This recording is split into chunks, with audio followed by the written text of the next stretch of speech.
ఒకవేళ నేనొక విషయం చెప్తే ఎలా ఉంటుంది అంటే, మన కెరియర్ని లేదా మన సక్సెస్ని అడ్డుకుంటున్న అతిపెద్ద అడ్డంకి మన బ్యాంక్ బ్యాలెన్స్ కాదు అని చెప్తే? మరి ఏంటంటారు? ఆఫీస్లో బాసా లేక ఈ ఆర్థిక వ్యవస్థ? అవేవి కావు. అసలు విషయం ఏంటంటే, ఆ అతిపెద్ద అడ్డంకి ఇప్పుడే మనం ఈ మాటలు వినడానికి ఉపయోగిస్తున్న మన సొంత మనసు మాత్రమే అని చెప్తే? కొంచెం ఆశ్చర్యంగా అనిపిస్తుంది కదా. అవును, నిజంగానే వినడానికి కొంచెం ఆశ్చర్యంగానే ఉంది. కానీ హేషం అమ్రాజ్ రాసిన control your mind control your life అనే పుస్తకంలోని సోర్సెస్, రీసెర్చ్ ను పరిశీలిస్తే ఇదే వాస్తవం అనిపిస్తుంది. ఈనాటి మన ఈ లోతైన చర్చ ప్రధాన లక్ష్యం కూడా ఇదే. అంటే మన జీవితాన్ని శాసించేది బయటెక్కడో లేదు, మన లోపలే ఉంది అని అర్థం చేసుకోవడం, అంతే కదా? ఎగ్జాక్ట్లీ. సరే, దీన్ని వివరంగా విశ్లేషిద్దాం. నాకనిపించిన ఒక అద్భుతమైన పాయింట్ చెబుతాను. మనం చాలాసార్లు మన మనసును ఒక ఆటో పైలట్ మోడ్లో వదిలేస్తాం. కొంచెం ఇమాజిన్ చేసుకోండి. చెప్పండి. మనం ఒక కారులో డ్రైవింగ్ సీట్లో కూర్చున్నాం, కానీ స్టీరింగ్ పట్టుకోలేదు, అసలు గమ్యమేమిటో తెలియదు. కారు మాత్రం హైవే మీద రయ్యన దూసుకుపోతుంది. భయంగా ఉంది కదా? అబ్బా, చాలా భయంగా ఉంటుంది. ఖచ్చితంగా ఏదో ఒక ప్రమాదం జరుగుతుంది. కరెక్ట్. మన జీవితం కూడా రోజు ఇలాగే నడుస్తోంది. మన చుట్టూ ఉన్న ప్రపంచంలో ప్రతి చిన్న విషయాన్ని, అంటే ఆఫీస్లో ప్రాజెక్ట్స్, ఇంట్లో వస్తువులు అన్నీ మన కంట్రోల్లో ఉండాలని తెగ ఆరాటపడతాం. అవును, మనమంతా మన కంట్రోల్లో ఉండాలనే చూస్తాం. కానీ అసలు నిజంగా నియంత్రించగలిగే ఏకైక సాధనమైన మన మనసును మాత్రం అలా గాలికొదిలేస్తాం. ఇది ఎందుకు జరుగుతోందంటారు? ఇక్కడ అత్యంత ఆసక్తికరమైన విషయం ఏమిటంటే, మనకు తెలియకుండానే మన మెదడులో ఒక అదృశ్యమైన చైన్ రియాక్షన్, అంటే ఒక గొలుసు కట్టుచర్య నిరంతరం నడుస్తూ ఉంటుంది. చైన్ రియాక్షనా? అంటే ఎలా? సైకలాజికల్ గా చూస్తే మనకు వచ్చే ఆలోచనలు ముందుగా మన భావోద్వేగాలను సృష్టిస్తాయి. ఆ ఫీలింగ్స్ లేదా భావోద్వేగాలు మన యాక్షన్స్, అంటే మనం చేసే పనులను నిర్దేశిస్తాయి. ఆ పనులే ఫైనల్ గా మన గమ్యాన్ని డిసైడ్ చేస్తాయి. ఓహో, అంటే ప్రతిదానికి మూలం ఆలోచనే అన్నమాట. అవును. ఫర్ ఎగ్జాంపుల్, నేను ఈ ప్రాజెక్ట్ సరిగ్గా చేయలేనేమో అన్న ఒక చిన్న ఆలోచన వస్తుంది. వెంటనే బాడీలో ఆందోళన, స్ట్రెస్ అనే ఎమోషన్ క్రియేట్ అవుతుంది. ఆ స్ట్రెస్ తో పనులన్నీ వాయిదా వేస్తాం. Result project fail. Right, project fail అవుతుంది. అంటే ఆ గొలుసులో ఫస్ట్ లింక్ అయిన ఆలోచన దగ్గరే అసలు రహస్యమంతా దాగి ఉంది. మనం ఎప్పుడూ జరగని భవిష్యత్తు గురించి యాంగ్జైటీతోనో లేక గతంలో జరిగిన పొరపాట్ల గురించి రిగ్రెట్ తోనో గడిపేస్తుంటాం. నిజమే. ఈ సోర్సెస్ ఒక అద్భుతమైన పాయింట్ రేస్ చేశాయి. మనసును కంట్రోల్ చేయడం అంటే హిమాలయాలకు వెళ్లిపోయి సన్యాసుల్లాగా థాట్స్ మొత్తం ఆపేయడం కాదు. అమ్మాయ, అది వినడానికి కొంచెం రిలీఫ్ గా ఉంది. అసలైన నియంత్రణ అంటే ప్రతిరోజు మన బ్రెయిన్ లోకి వచ్చే వేలాది ఆలోచనల్లో ఏ ఆలోచనకు మనం పవర్ ఇవ్వాలి, దేన్ని జస్ట్ ఇగ్నోర్ చేయాలి అని కాన్షియస్ గా డిసైడ్ చేయడం. వెయిట్. సో ఇక్కడ మీరు చెప్పేది ఏంటంటే, ఆటో పైలట్ లో ఉన్న కారును మనం కంట్రోల్ చెయ్యాలంటే ముందు మనం ఆ కారు కాదు, కేవలం దాన్ని నడిపే డ్రైవర్ మాత్రమే అని గుర్తించాలి, అంతేనా? ఎగ్జాక్ట్లీ. అప్పుడే మనం స్టీరింగ్ పట్టుకోగలం. ఎందుకంటే చాలా మంది నేనెందుకు పనికిరాను అనో, నా వల్లే అంతా నాశనం అయ్యింది అనో వచ్చే నెగిటివ్ థాట్స్ ని నిజం అనుకుంటారు. మన ఆలోచనలు మనం కాదు, మనం కేవలం వాటిని గమనించే ఒక పరిశీలకులం, అంటే ఒక అబ్జర్వర్ మాత్రమే అని సోర్సెస్ లో చదివినప్పుడు నాకు మైండ్ బ్లాంక్ అయింది. అవును, అది చాలా పవర్ఫుల్ పాయింట్. అయితే ఇక్కడ నాకు ఒక చిన్న డౌట్ వస్తుంది. ఈ థాట్స్ ను ఒక సినిమాలో సీన్స్ లాగా కేవలం అబ్జర్వర్ లాగా చూస్తూ ఉండిపోవాలి అనడం వినడానికి బానే ఉంది. కానీ ప్రాక్టికల్ గా కష్టం అంటారా? అవును, ప్రాక్టికల్ లైఫ్ లో అకస్మాత్తుగా ఒక భయపెట్టే ఆలోచన. ఉదాహరణకు, ఆదివారం రాత్రి బాస్ నుండి ఒక మెయిల్ చూడగానే నా ఉద్యోగం పోతుందేమో అన్న థాట్ వచ్చినప్పుడు గుండెలో రైళ్లు పరిగెడతాయి. వాస్తవానికి అలాంటప్పుడు ఉలిక్కి పడకుండా కేవలం అబ్జర్వర్ గా దూరంగా నిలబడటం నిజంగా సాధ్యమేనా? ఆ క్షణంలో అది కష్టంగానే అనిపిస్తుంది. ఎందుకంటే మన బ్రెయిన్ లో ఎవల్యూషన్ ప్రకారం అమెగ్డాలా అనే ఒక చిన్న పార్ట్ ఉంటుంది. అది నిజమైన ప్రమాదానికి, కేవలం మన ఊహల్లో ఉన్న ప్రమాదానికి మధ్య తేడాను అసలు గుర్తించలేదు. అంటే పులి ఎదురుగా వచ్చినా, బాస్ మెయిల్ వచ్చినా బ్రెయిన్ ఒకేలా రియాక్ట్ అవుతుందన్నమాట. కరెక్ట్. కానీ ఇక్కడే మనం సైకాలజీని అర్థం చేసుకోవాలి. మనకొచ్చే ప్రతి ఆలోచన ఫ్యాక్ట్ కాదు, అది జస్ట్ ఒక థాట్ మాత్రమే. ఆ ఆలోచనను మనం నిజమని నమ్మి దానికి రియాక్ట్ అయినప్పుడే అసలు సమస్య మొదలవుతుంది. అంటే దాన్ని నమ్మకూడదు అంటారా? అవును. దీన్ని అర్థం చేసుకోవడానికి ఒక మంచి పోలిక తీసుకుందాం. మనం ఇంటర్నెట్ లో ఒక ఆర్టికల్ చదువుతున్నాం. సడన్ గా స్క్రీన్ మీద మీ సిస్టమ్ లో వైరస్ ఉంది, వెంటనే ఇక్కడ క్లిక్ చేయండి అని ఒక పాపప్ యాడ్ వచ్చిందనుకుందాం. అప్పుడు మనం ఏం చేస్తాం? అది నిజం కాదు, కేవలం ఒక యాడ్ అని తెలుసుకోబట్టి దాన్ని జస్ట్ ఇంటూ మార్క్ నొక్కి క్లోజ్ చేస్తాం. అవునా? ఒకవేళ నిజంగానే క్లిక్ చేస్తే అప్పుడు వైరస్ సిస్టమ్ లోకి వస్తుంది. మన థాట్స్ కూడా ఎగ్జాక్ట్లీ ఇలాంటి పాపప్ యాడ్స్ లాంటివే. వావ్, ఆ పాపప్ యాడ్ అనాలజీ భలే కనెక్ట్ అయింది. పనికిరాని భయపెట్టే థాట్ వచ్చినప్పుడు దానికి మన ఎనర్జీని ఇవ్వకూడదు. ఓహో, నా బ్రెయిన్ ఇప్పుడు ఇలాంటి పాపప్ ని చూపిస్తోంది అని ఐడెంటిఫై చేసి దాన్ని క్లిక్ చేయకుండా అలా వదిలేయడమే ఈ అబ్జర్వర్ టెక్నిక్. అంటే భయపెట్టే ఆలోచనల వలలో పడకుండా వాటికి ఎనర్జీ ఇవ్వకుండా జస్ట్ అబ్జర్వర్ గా మిగిలిపోవాలంటే మనకు ఒక టెక్నిక్ కావాలి. ఆ యాడ్స్ కి కంగారు పడిపోయి గాలికి కొట్టుకుపోకుండా ఉండాలంటే మనకు ఒక బలమైన లంగరు అంటే ఒక యాంకర్ కావాలి. అవును, ఆ యాంకరే మైండ్ఫుల్నెస్. రైట్. ఈ సోర్సెస్ ప్రకారం చూస్తే మైండ్ఫుల్నెస్ అంటే మనం ఏ పని చేస్తున్నామో అందులో 100% ప్రెజెంట్ అయి ఉండటం. అంటే తింటున్నప్పుడు కేవలం తినడం పైనే ఫోకస్, ఎవరితోనైనా మాట్లాడుతున్నప్పుడు పూర్తిగా వాళ్ళ మాటలపైనే ఫోకస్. అవును, ఎందుకంటే శాంతి అనేది ఎప్పుడూ ప్రస్తుత క్షణంలో మాత్రమే ఉంటుంది. కానీ ఇక్కడే విషయం మరింత ఆసక్తికరంగా మారుతుంది. మనం ఇప్పుడున్న ఈ ఫాస్ట్ పేస్డ్ డిజిటల్ వరల్డ్ లో మల్టీ టాస్కింగ్ అనేది ఒక సూపర్ పవర్ లాగా ఫీల్ అవుతాం కదా. చాలా మంది అలాగే అనుకుంటారు. ఆఫీస్ జూమ్ మీటింగ్ లో ఉంటూనే పక్కన ఈమెయిల్ చెక్ చేయడం, వర్క్ చేస్తూనే లంచ్ తినేయడం లాంటివి మన టైం సేవ్ చేస్తాయని, మనం సూపర్ ప్రొడక్టివ్ అని మన ఫీలింగ్. మరి అలాంటప్పుడు అంతా పక్కన పెట్టి వర్తమానంలో ఒక్క పని పైనే ఫోకస్ పెట్టడం అంటే ఈ కాంపిటేటివ్ ప్రపంచంలో మనం రేస్ లో వెనకబడిపోవడమేమో అన్న భయం రాదా?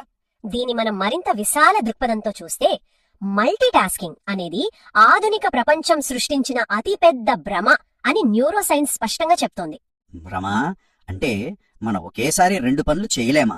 మనం ఒకేసారి 2-3 పనులు చేస్తున్నాం అనుకుంటాం, కానీ మన బ్రెయిన్ నిజానికి ఒకేసారి 2 పనులపై పూర్తి ఫోకస్ పెట్టలేదు. అది కేవలం ఒక పని నుండి మరో పనికి మైక్రో సెకండ్స్ లో స్విచ్ అవుతూ ఉంటుంది. ఓహో, జస్ట్ స్విచ్ అవుతుందన్నమాట. అవును, ఈ ప్రాసెస్ ను సైకాలజీలో టాస్క్ స్విచ్చింగ్ పెనాల్టీ అంటారు. మనం ఒక పని చేస్తున్నప్పుడు మన బ్రెయిన్ ఆ పనికి సంబంధించిన రూల్స్ ను లోడ్ చేసుకుంటుంది. సడన్ గా మెయిల్ చెక్ చేయగానే పాత రూల్స్ క్యాన్సిల్ చేసి కొత్త రూల్స్ లోడ్ చేయాలి. అంటే కంప్యూటర్ ర్యామ్ లాగా పనిచేస్తుందన్నమాట. ఎగ్జాక్ట్లీ. ఇలా ప్రతిసారి స్విచ్ అవ్వడానికి బ్రెయిన్ విపరీతమైన గ్లూకోజ్ ని కాల్చేస్తుంది. అందుకే సాయంత్రం అయ్యేసరికి మనం కుర్చీలోంచి కదలకుండా ఉన్నా సరే విపరీతమైన మెంటల్ అలసట వస్తుంది. నిజమే, ఇది నేను చాలా సార్లు ఫేస్ చేశాను. మల్టీ టాస్కింగ్ చేయడం వల్ల ఏ పని సరిగ్గా జరగదు, పైగా తప్పులు జరిగే ఛాన్స్ పెరుగుతుంది. వర్తమానంలో లేకపోవడం వల్లే మన మైండ్ అదుపు తప్పి ఆ పాపప్ యాడ్స్ వెంట పరుగెడుతుంది. సో సింగిల్ టాస్కింగ్ కి వెళ్ళిపోవాలి అంటారు. అవును, ఎప్పుడైతే మనం సింగిల్ టాస్కింగ్ చేస్తామో, ఆ క్షణంపై పూర్తి పట్టు సాధిస్తామో, అప్పుడు మన ఆలోచనల స్పీడ్ తగ్గుతుంది, క్లారిటీ వస్తుంది. కాబట్టి ఒక్క పనిపై దృష్టి పెట్టడం అంటే వెనుకబడటం కాదు, అది ఇంకా ఎక్కువ ఎఫిషియన్సీతో ముందుకు దూసుకుపోవడం. అబ్బా, ఆ టాస్క్ స్విచ్చింగ్ వల్ల మన బ్రెయిన్ ఎనర్జీ అంతలా డ్రైన్ అయిపోతుందని వింటుంటే నిజంగా మైండ్ బ్లోయింగ్ అనిపిస్తుంది. అంటే మనం స్లో డౌన్ అవ్వడమే ఫాస్ట్ గా వెళ్ళడానికి సరైన మార్గం అన్నమాట. కరెక్ట్, అదే అసలైన ట్రిక్. సరే, మనం వర్తమానంలో ఉండాలని, ఒక్క పని మీద ఫోకస్ చేయాలని డిసైడ్ అయ్యామనుకుందాం. కానీ మన ఏకాగ్రతను పదే పదే హైజాక్ చేస్తున్న అంశాలేమిటి? మన ఫోకస్ ఎటువైపు మళ్ళుతోంది? దీని గురించి చదివినప్పుడు ఒక అద్భుతమైన స్టేట్మెంట్ కనిపించింది. ఏంటది? మీడియా నోటిఫికేషన్లు, ప్రతికూల వార్తలు మన అటెన్షన్ ను ఎలా లాగేసుకుంటున్నాయో మనం చూస్తూనే ఉన్నాం. దీనికి నాకొక పోలిక తట్టింది. చెప్పండి. మన బాడీకి రోజు చిప్స్, బర్గర్స్ లాంటి జంక్ ఫుడ్ ఇస్తే అది ఎలా ఫ్యాట్ పెరిగి రోగాల బారిన పడుతుందో, మనస్సు కూడా ఇన్ఫర్మేషన్ జంక్ ఇస్తే అలాగే డ్యామేజ్ అవుతుంది కదా. 100% కరెక్ట్ గా చెప్పారు. ఉదాహరణకు, ఉదయం కళ్ళు తెరవగానే ఫోన్ తీసుకుని నెగిటివ్ న్యూస్ లేదా డూమ్ స్క్రోలింగ్ చేయడంతో డే స్టార్ట్ చేస్తే ఆ రోజంతా మనకు తెలియకుండానే ఒక రకమైన ఆందోళనలో ఉంటాం. అదే మన బ్రెయిన్ కి మనం పెట్టే ఫస్ట్ జంక్ ఫుడ్. ఎగ్జాక్ట్లీ. మనకున్న వనరుల్లో అన్నింటికంటే విలువైంది టైం కాదు, అటెన్షన్ అంటే ఏకాగ్రత. అటెన్షన్ అనేది ఈ కాలంలో బిగ్గెస్ట్ కరెన్సీ. నిజమే, అందరూ మన అటెన్షన్ కోసమే కదా ఫైట్ చేస్తున్నారు. బిలియన్ల కొద్ది డాలర్లు ఖర్చు పెడుతోంది కేవలం మన ఫోకస్ ను హైజాక్ చేయడానికి, మన అటెన్షన్ ను వాళ్ళ యాప్స్ లో ఉంచుకోవడానికే. మనం మన మైండ్ కి ఎలాంటి డైట్ ఇస్తున్నాం అనే దానిపైనే మన ఫ్యూచర్ డిపెండ్ అయి ఉంటుంది. అంటే డిజిటల్ జంక్ ఫుడ్ తగ్గించాలన్నమాట. ఖచ్చితంగా. మీరన్నట్టు బాడీకి జంక్ ఫుడ్ ఇస్తే ఎలా ఎనర్జీ డౌన్ అవుతుందో, బ్రెయిన్ కి కూడా ఎప్పుడూ నెగటివ్ కంటెంట్ ఫీడ్ చేస్తే బ్రెయిన్ లో ఆ నెగటివ్ వైరింగ్ స్ట్రాంగ్ అయిపోతుంది. సో దాని సొల్యూషన్ ఏంటి? అందుకే సోర్సెస్ లో ఒక డిజిటల్ డైట్ గురించి మాట్లాడారు. అనవసరమైన యాప్ నోటిఫికేషన్స్ టర్న్ ఆఫ్ చేయడం, మనల్ని ఇన్స్పైర్ చేసే వ్యక్తులతో సమయం గడపడం, మంచి పుస్తకాలు చదవడం, ఇవన్నీ మన మైండ్ కి మనమిచ్చే హెల్దీ ఆర్గానిక్ ఫుడ్ లాంటివి. Wow, healthy organic food for the brain. చాలా బాగుంది. మన దృష్టిని మనం ఎలా ఫిల్టర్ చేసుకుంటామనేదే మన మెంటల్ ఎనర్జీని డిసైడ్ చేస్తుంది. అయితే వీటన్నింటి అర్థం ఏమిటి? ఒకవేళ నేను నా ఫోన్ పక్కన పెట్టేసి మంచి బుక్స్ చదివి బ్రెయిన్ కి హెల్దీ డైట్ ఇచ్చినా కూడా సడన్ గా ఒకరోజు ఆఫీస్లో ఎవరైనా నన్ను కారణం లేకుండా విమర్శించినప్పుడు, లేదా నా పర్సనల్ లైఫ్ లో పరిస్థితులు అకస్మాత్తుగా దిగజారినప్పుడు నా మైండ్ అదుపు తప్పుతుంది కదా. అలా జరిగినప్పుడు కోపం, బాధ రావడం సహజం. ఆ సమయంలో ఎగదముకొచ్చే ఆ ఎమోషన్స్ ను ఎలా హ్యాండిల్ చేయాలి? ఈ సోర్సెస్ ప్రకారం చూస్తే ఎమోషన్స్ ను అణచివేయడం కరెక్ట్ కాదు, అలాగని వాటికి బానిసవ్వడం కరెక్ట్ కాదు. వివేకంతో రెస్పాండ్ అవ్వాలి అని చెప్తున్నారు. అవును, రియాక్ట్ అవ్వకూడదు, రెస్పాండ్ అవ్వాలి. ఎందుకంటే బయట మనకు ఏమి జరుగుతుందో దాన్ని మనం కంట్రోల్ చేయలేము, కానీ దానికి మనం ఎలా స్పందిస్తామో అది 100% మన చేతుల్లోనే ఉంటుంది. ఇక్కడ భావోద్వేగాలను అణచివేయడానికి, కంట్రోల్ చేయడానికి మధ్య ఉన్న తేడాను ఒక అనాలజీ ద్వారా మనం ఎక్స్ప్లెయిన్ చేయొచ్చు. ఓ, ఏంటా అనాలజీ? కోపం లేదా బాధ వచ్చినప్పుడు దాన్ని బలవంతంగా అణచిపెట్టడం అంటే స్టవ్ మీద మరుగుతున్న నీళ్ల పాత్రపై గట్టిగా మూతపెట్టి ఉంచడం లాంటిది. లోపల ప్రెషర్ పెరిగిపోయి అది ఏదో ఒక రోజు పెద్ద శబ్దంతో పేలిపోతుంది. అవును, ఎమోషన్స్ బ్లాస్ట్ అవుతాయి. ఆ బ్లాస్ట్ అయినప్పుడు మన రిలేషన్స్, కెరియర్ అన్నీ డ్యామేజ్ అవుతాయి. కానీ నియంత్రించడం అంటే ఆ మరుగుతున్న నీటి కింద ఉన్న గ్యాస్ మంటను నెమ్మదిగా తగ్గించడం లాంటిది. మనం మంటను తగ్గించగానే ఉడుకు తగ్గుతుంది, ప్రమాదము తప్పుతుంది. ఇది ఒక ముఖ్యమైన ప్రశ్నను లేవనెత్తుతుంది. అసలు ఈ మంటను తగ్గించడం అంటే ఏంటి? ఎమోషనలీ స్ట్రాంగ్ గా ఉండే వ్యక్తులు అంటే ఎప్పుడూ నవ్వుతూ ప్రాబ్లమ్స్ లేకుండా ఉండేవాళ్లు కాదు. వాళ్ళకు కూడా కోపం వస్తుంది అంటారా? ఖచ్చితంగా వస్తుంది, బాధ కూడా కలుగుతుంది. కానీ వాళ్ళ దగ్గర ఒక అద్భుతమైన టూల్ ఉంటుంది. అదే ఎమోషనల్ ఇంటెలిజెన్స్. ఆ స్కిల్ ఉన్న వాళ్ళు ఏదైనా నెగటివ్ సంఘటన జరగగానే తక్షణమే రియాక్ట్ అవ్వరు. వాళ్ళు ఒక క్షణం ఆగుతారు, ఒక చిన్న పాజ్ తీసుకుంటారు. పాజ్ అంటే సైలెంట్ అయిపోతారా? సంఘటనకి మన స్పందనకి మధ్య ఉన్న గ్యాప్ ఎంత పెరిగితే మన కంట్రోల్ అంత పెరుగుతుంది. ఎవరైనా మనల్ని కావాలని కోపగించినప్పుడు వెంటనే తిరిగి అరిచేయకుండా లోపల ఒక చిన్న బ్రేక్ వేయగలిగితే ఆ ఒక్క క్షణమే ఆ గ్యాస్ మంటను సిమ్లో పెట్టడం అన్నమాట. ఎగ్జాక్ట్లీ. ఎందుకంటే ఆ పాజ్ తీసుకున్నప్పుడే మన బ్రెయిన్ లోని ఎమోషనల్ సెంటర్ అయిన అమిగ్డాలా నుంచి లాజికల్ సెంటర్ అయిన ప్రీ ఫ్రంటల్ కార్టెక్స్ కి సిగ్నల్ వెళ్తుంది.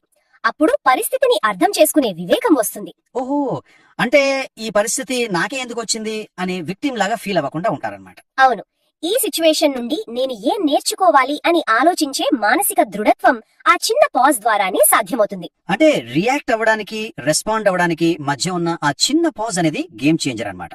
వినడానికి చాలా బాగుంది, కానీ ప్రాక్టికల్ గా మాట్లాడుకుందాం. చెప్పండి. సోమవారం ఉదయం విపరీతమైన ట్రాఫిక్ జామ్ లో ఇరుక్కున్నప్పుడు లేదా ఆఫీస్లో విపరీతమైన ప్రెషర్ ఉన్నప్పుడు ఈ పాజ్ తీసుకోవడం అనేది ప్రాక్టికల్ గా ఎలా చేయాలి? దీనికోసం మనం ఏమైనా ప్రాక్టికల్ ఎక్సర్సైజెస్ చేయాలా? ఈ పాయింట్ దగ్గరే నాకు ఒక విషయం బాగా స్ట్రైక్ అయింది. ఏంటది? ఈ మార్పు అనేది రాత్రికి రాత్రి వచ్చే మ్యాజిక్ కాదు. దీనికి ఇంటెన్సిటీ కంటే కన్సిస్టెన్సీ ముఖ్యం.